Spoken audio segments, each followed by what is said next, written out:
Hello mga kakodi, flex ko lang po itong aming nadiskubre dito sa Marikina.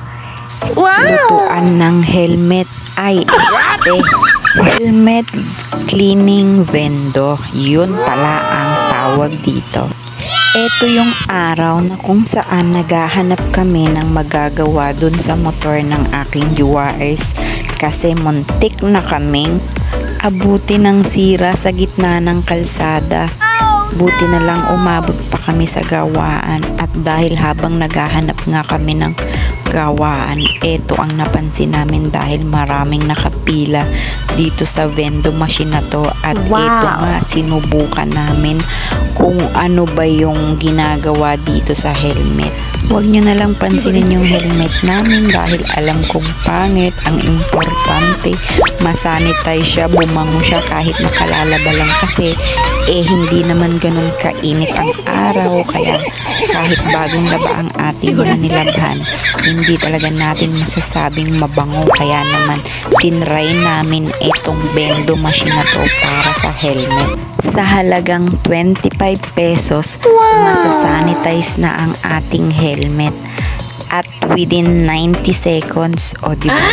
Kasing haba lang ng ating video sa Reels. Ang galing-galing naman talaga ng nag-invento ng vendo na to, diba? Nakalain mo yung helmet, pwede palang ilaga ay isanitize kasi para siyang in-steam sa loob.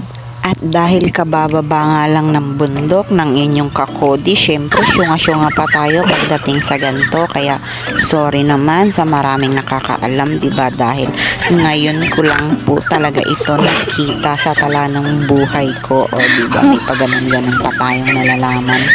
Kaya naman sa mga riders dyan, baka meron pang hindi nakakaalam sa inyo ng ganitong helmet vendo machine. O diba, ngayon alam mo na, huwag mo na akong gayahin ha.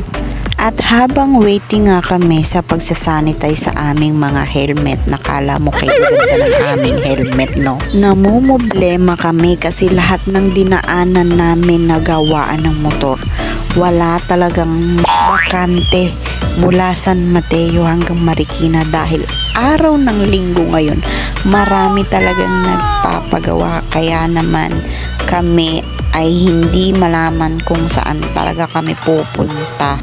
Buti na lang talaga agaw pansin itong vendo machine na to. Wow! At nakakatuwa nga dahil pina-experience sa akin ni Kuya na bantay kung paano kunin ang helmet na sinasanitize sa loob ng machine.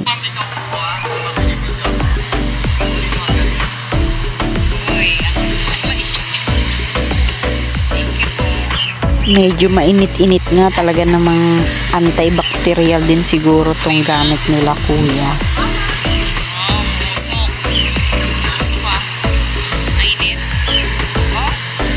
At hanggang dito na lang ang aking video for today. Sana nagustuhan niyo. Thank you for watching.